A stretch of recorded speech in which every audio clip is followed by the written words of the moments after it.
Good morning, guys. Marshall here, and we've got like 50 new people in the community in the last few days, thanks to the saying sorry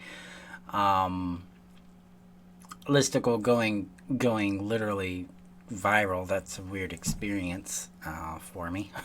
It's like a night. It's 18,000 views last time I checked, which was this morning. So, yeah, welcome, guys. If you're new to the community, every Friday I do what's called Marshall's Minute. This is where I share some of my experiences over the week and how I am growing. Hi, Christy. And what it looks like for you guys to see someone who's beyond codependency, beyond trauma, what they're doing, what they're exploring, what life looks like out here beyond that codependent focus. Because we need to know where we're going, right? We need an example. We need something to model, something to at least give us a hint as to what life is like when we're not dealing with codependency or not dealing with trauma. So that's what Marshall's Minute is all about. So this week continues this trend on building into deeper awareness of what it is to be a leader for me. And one of the interesting things that showed up for me is this concept of focus, right? And codependency and life in general, really, we are really bad at being focused. We're really terrible at keeping focus. And what does it mean to have a focus? It means to have one singular element we're dealing with in the present moment, okay? So that focus could be eating, that focus could be breathing, that focus could be writing an article or doing a task in your job or business or being present with another human being. And that's, the essence of focus, right, in the present moment. There's a second one that's really, really important, and it's going to get in your way in dealing with life. That's your mental focus. Boop, boop. And that is what you think about on a regular basis, okay? Codependency has conditioned our minds to focus on, one, the other person, so we become what's called externally oriented. Two, our focus is on mitigating things, stopping things, preventing things, right? So it's fear-driven focus. And in my mind, I've been really enlightened to the toxic nature of my automatic thinking. Even though it's severely not as toxic as it used to be, there's still things in there that cause me a lot of anxiety and pain and fear and shame sometimes that don't add to my life. And that's why I call it toxic, because it's not contributing anything positive. But fundamentally, what it is doing is alerting me to the need I have in the background. Okay, guys? So all pain, in my opinion, all pain is a cry, it's the outcry of an unmet need. So we get in there and we meet the need. The pain threshold is going to drop. It's going to get quieter. It's going to get less, right? And when we start actually fulfilling those needs, then our focus can change. See, a lot of times people with this jump in there and they're like, I'm going to change my focus. But you have a positive focus. And then they hammer a focus into their mind. They just like, be positive, love yourself, see the abundance. And they're just trying to force themselves to have a different point of view. And now that does is create resistance and resentment and ultimately failure. Well, in the last month, really, as I've been expanding and growing in these things, the role focus plays became clear, but also how I manage it. And I don't manage it by forcing it. I manage by, one, meeting the need, and two, asking a question. Questions are much easier for our brains to deal with because our brains are designed to consider questions rather than absorb facts. When we ask a question, we get our own buy-in mentally and emotionally, and that allows us to really go far in our lives. So a question I've been asking myself with focus is, what energy would I like to feel dominantly? That's easy because I can just check in with my body and go, ooh, if I'm feeling heavy, is that congruent with the energy I want to feel? If it's not, then I can say, if I could, would I allow myself to switch my energy focus to what I want to feel, regardless of the consequence. And that has been extremely powerful, because a lot of times fear, control, anxiety are not about what we want. It's about the consequence of getting what we want. I speak to that a little bit this week, especially with this explosion on the listicle. I'm getting something I've worked for a long time. Is exposure in a way that's empowering, that's meaningful, that helps the business grow, that helps me succeed, helps you guys succeed. And it's a validating event for me. So there's a little vulnerability there, but I've had a focus on growing the company for a long time, and there's been a lot of fear there, especially around exposure and being attacked from my points of view, because I grew up in an environment where my difference in thinking was a violent event to people.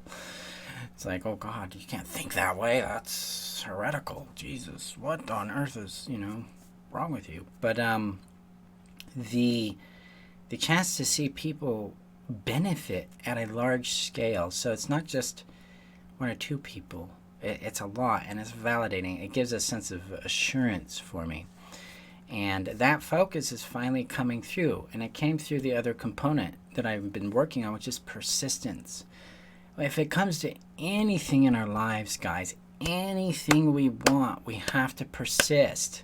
It's a pain in the ass, but it's an essential ingredient, whether it's healing, whether it's success, whether it's love, whether it's health, wealth, well-being. It doesn't matter. It matters that we maintain our focus. What's the outcome I want to experience? What's the energy I want to be? And then we got to persist in returning our focus back to it. Focus here by meeting the needs in the question, right? And then taking action despite the unknown, despite the possible consequence. We've got to give up. I was watching the movie It Too last night, which was compared to the first one. But it dawned on me in the movie, I got this really clear message that said, we need to die to our fears. And that's more of a shamanic term. When I was doing my apprenticeship, 9 years ago, Robert would talk a lot about death, and how healing is a death to fear, a death to what was. There's a grief, a loss in our healing. So it's a very different point of view. We die to the pain. We die to the trauma. And what that really means is we give up trying to change it, and we embrace the possibility we may be completely annihilated by this feeling or this experience. And in reality, we're not going to be annihilated. That just isn't, statistically, that's completely, it's almost improbable that you're going to be annihilated.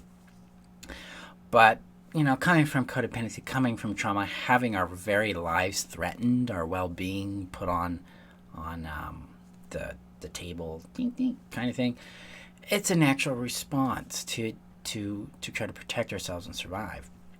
So to kind of combobulate this back together, I guess, the importance of focus helps us move through that fear and discover a real change on the other side.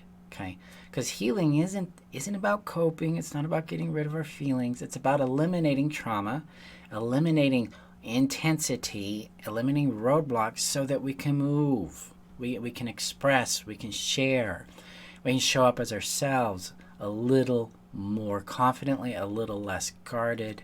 And that's a step-by-step process. It's an emergence. It's what we do best. It's a discovery. Okay, so if you guys are struggling with focus, look at the unmet need. What need is crying out?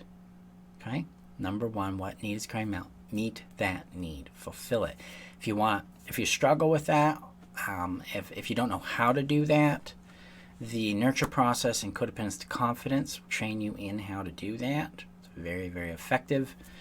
But basically, we can actually resource our own interpersonal needs like value and confidence and safety within us, and then we can build an external world that reinforces those needs and helps contribute to them too. So it's both. It's not just us, it's not just them, it's interdependence. It's both. So if you're struggling with focus, meet the need and then ask yourself a question of who you would be beyond this fear, or what energy would you like to feel instead. And it's important here to understand that when we switch those kinds of focuses, we're not trying to control the outcome. So you can ask another question. If I could, would I just receive the outcome as it is and deal? Whew, that gives my body a lot of relief right there, because I'm still holding on to a lot of that. So yeah, that question's a doozy. So you can embrace that, you can connect with it, and you can use it to your well-being. And then with persistence, it's about taking the action necessary to get there, over and over and over. So if you're truly committed to the outcome that you desire, persistence is an absolutely essential ingredient in that experience. Okay? So that's what I've been exploring and discovering this week. I've had a breakthrough, beginning to see the benefits of some of the social marketing work I've been doing. There's still a lot for me to do, but it's an incredible milestone. Guys, this is what it is. We come through events and milestones, so it's embrace it. Okay, your healing is the same way. Moving out of codependency. We've seen like Amalia, we've seen Cynthia, we've seen Melissa and others sharing their discoveries. Like Beth, she's been sharing her discoveries and just what she's learning in the community. And this is the process of awakening. It's the process of real healing. So you're moving from state A to state B. Good work. So I appreciate you guys being here. That's Marshall's Minute for today. Next week we'll be focusing on black and white thinking and how this starts to relate to this bigger concept of connection. Because like this week we dealt with the need to be needed, which is a form of connection. And next week we'll talk about black and white thinking and why we have that polarized view and how we work it out so that we can start to broaden connection back into our lives. Okay? So I appreciate you guys, and I will see you guys next week. Have a great, safe weekend, and remember that you're worth knowing, loving, and keeping. Bye-bye, guys.